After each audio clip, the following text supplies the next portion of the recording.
नमस्कार दोस्तों, मैं आज आपके लिए लेके आया हूं एक नया वीडियो जिसमें हम फार्मेसी प्रैक्टिस रेगुलेशन की बात करेंगे, जिसमें चैप्टर 5 का पैरा 10 की बात हम कर रहे हैं। तो दोस्तों ध्यान से आप देखिए कि इसमें उत्तरदायित्व जो रजिस्टर्ड फार्मासिस्ट के उत्तरदायित्व कौन कौन से हैं एक दूसरे के प्रति, उसके बारे में हम डिस्कस करेंगे। दोस्तों मेरे जो YouTube चैनल्स को सब्सक्राइब करने के लिए, लाइक करने के लिए बहुत बहुत धन्यवाद। और दोस्तों अब हम डिस्कस करेंगे कि क्या लिखा हुआ है। इसमें लिखा हुआ है पंजीकृत विशेषज्ञ सभी पंजीकृत विशेषज्ञ और उसके अव्यवहित पारिवारिक आश्रितों को अनुग्रहित सेवा प्रदान करना सुखदायी और अपना विशेषाधिकार समझना चाहिए। मतलब कि इसमें क्या है, जितने भी पंजीकृत रजिस्टर्ड फार्मासिस्ट जो भाई हैं हमारे और उनके परिवार जो उनसे रिलेटेड है, तो उनके प्रति हमारा क्या होना चाहिए, सेवा भाव होना चाहिए, तथा उनको जब भी कोई जरूरत हो तो हम अपने अधिकार के थ्रू उनको जरूरत प्रदान करें या जो भी सुविधाएं मुहैया कराएं। फिर सब पैरा 10.1 मतलब 10.1 में लिखा गया है परामर्श आचार कि परामर्श कैसे देना है। परामर्श देने में कोई निष्ठाहीनता, प्रतिद्वंद्विता, द्वेषभाव सामने नहीं आना चाहिए। मामले के प्रभावी पंजीकृत विशेषज्ञ के प्रति पूरा उचित सम्मान दिखाना होगा तथा ऐसा कोई कथन या टिप्पणी न की जाए जिससे उसमें माने गए विश्वास की हानि हो। इस प्रयोजन के लिए रोगी या उसके प्रतिनिधियों की उपस्थिति में कोई वाद विवाद न किया जाए। मतलब कि हमको क्या करना है कि जो भी रोगी है, मरीज है या मरीज के साथ जो भी आया है या उसकी फैमिली से कोई भी निष्ठाहीनता नहीं करनी है, या कोई पुरानी रंजिश है, पुरानी लड़ाई है तो उसको नहीं निकालना चाहिए।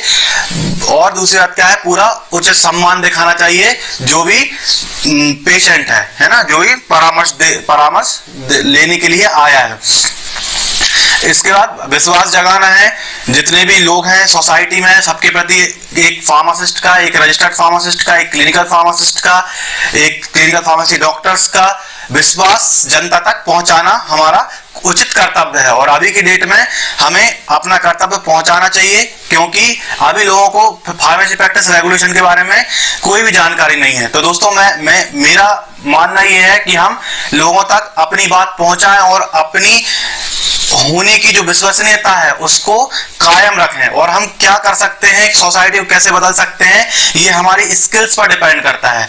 इस प्रयोजन के लिए रोगी या उसके प्रतिनिधियों की उपस्थिति में कोई वाद विवाद ना किया जाए। अब कोई भी ऐसा वार्ड में है या कहीं किसी शॉप पर है तो वहां पर हमें किसी भी तरीके से वाद विवाद में नहीं उलझना है।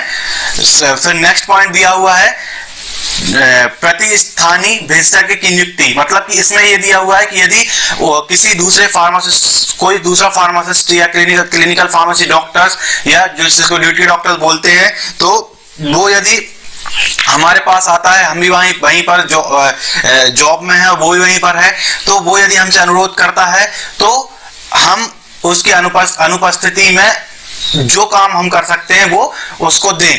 और जो भी प्रैक्टिस कर रहे हैं वो प्रैक्टिस कर सकते हैं, और जो रोगी वो देख रहा है वही रोगी हम भी देख सकते हैं। मतलब कि हम देख सकते हैं जब हमारे पास एक कम काम हो। तो यही सब चीजें लिखा हुआ है। जब कभी कोई पंजीकृत विशेषज्ञ से यह अनुरोध करे कि उसके व्यवसाय में उसकी अस्थायी अनुपस्थिति में वह उसके रोगी का ध्यान रखे, तो वृत्तिक शिष्टाचार की अपेक्षा है कि वह ऐसी नियुक्ति को तभी स्वीकार करे जब वह अपने अन्य कार्य के साथ साथ अतिरिक्त उत्तरदायित्व का निर्वहन करने में समर्थ हो। ऐसी नियुक्ति या कार्यवाही करने वाला पंजीकृत विशेषज्ञ अनुपस्थित पंजीकृत विशेषज्ञ के हित और प्रतिष्ठा का पूरा ध्यान रखेगा तथा उसके काम पर लौटने पर वह ऐसी सभी रोगियों को उसके देखभाल में सौंप देगा।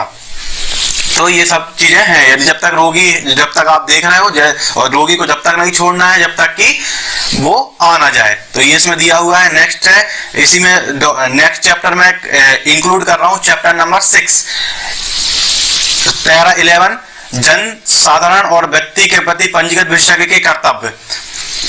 11.1 नागरिकों के रूप में पंजीकृत विशेषज्ञ अच्छे नागरिकों के रूप में विशेष प्रशिक्षण प्राप्त पंजीकृत विशेषज्ञ लोक स्वास्थ्य के मुद्दे पर अपनी सलाह को सार्वजनिक करेंगे। जैसे कि अभी कोरोना वायरस चल रहा है, इसमें क्या क्या प्रिकॉशंस रखने हैं, किस तरीके से हमको लोगों को बताना है, जागरूक करना है। तो ये हमारा क्या है, एक विशेष प्रशिक्षण है। तो यहाँ पे हमें कम्युनिटी में जाना है, लोगों को समझाना है। लोग स्वास्थ्य के मुद्दों पर अपनी सलाह को सार्वजनिक करेंगे, उन्हें समाज की विधियों को परिवर्तित करने में तथा संस्थानों को कायम रखने में अपनी भूमिका निभानी चाहिए।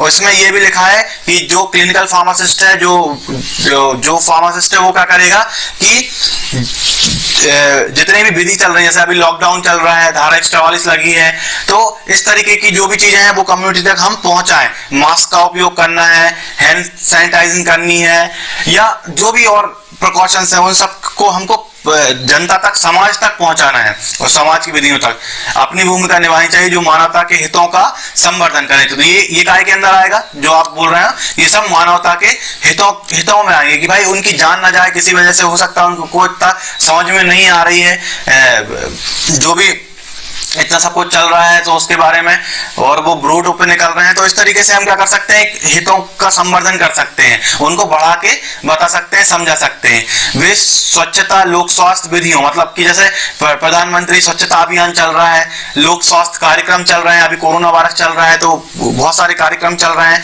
तो इन और विनियमों, जो नियम निर्धारित किए गए हैं, उनको लागू कराने में जो अधिकारी हैं या जो भी कमेटीज हैं, उनका पूरा सहयोग करना।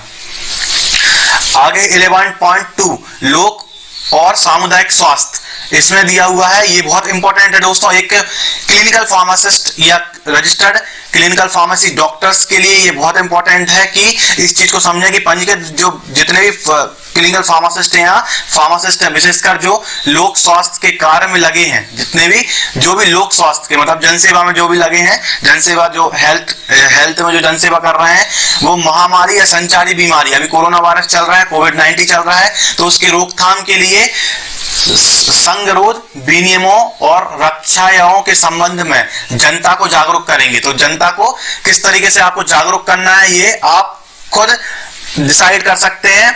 और इन सब के बारे में जिस तरीके भी, चाहे आप सोशल मीडिया के थ्रू, चाहे आप कुछ फिजिकल प्रेजेंट होके, चाहे आप इंफॉर्मेशन सेंटर ओपन करके, चाहे आप वीडियो रिकॉर्ड्स करके, जैसे भी आपसे बन सकता है, जो भी जिस टाइप की आपकी स्किल्स है, आपको जनता को जागरूक करना है। पंजीकृत विशेषज्ञ सर्वदा स्वास्थ्य प्राधिकरणों की विधियों, नियमों और विनियमों के अनुसार अपनी देखभाल में संचारी बीमारी का हर मामला लोक स्वास्थ्य प्राधिकरण को सूचित करेंगे। इसमें यह भी दिया है कि जैसे एक कम्युनिटी है, कम्युनिटी में आप हैं और आपको पता है कि यहाँ पे बीमारी फैल रही है, तो आपको तुरंत इसको इन्फॉर्म किसको करना है, जो रिलेटेड अधिकारी हैं उनको, स्वास्थ्य अधिकारी हैं उनको।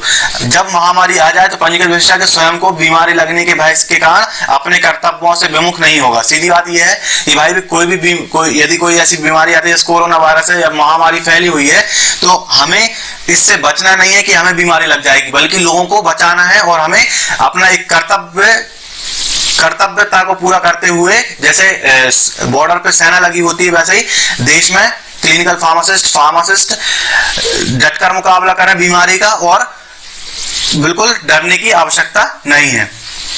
आगे लिखा हुआ है 11.3 काया चिकित्सक नर्सों, इसमें लिखा हुआ है काया चिकित्सक और नर्सों के बारे में दिया हुआ है कि पंजीकृत विशेषज्ञ आवश्यकता पड़ने पर काया चिकित्सकों, दंत चिकित्सकों और नर्सों का सहयोग मांगेंगे। मतलब कि यदि जरूरत पड़ती है, आप कहीं पे हैं, आपको समझ में नहीं आ रहा है किसी बीमारी के बारे में, या कोई डॉक्टर्स, जितने भी मेडिकल ऑफिसर्स हैं, तो उनको क्या करना है, उनके सहयोग से हम कुछ नई चीजें कर सकते हैं सोसाइटी के लिए। तो ये सब चीजें दी हुई है। थैंक यू दोस्तों इस वीडियो को देखने के लिए।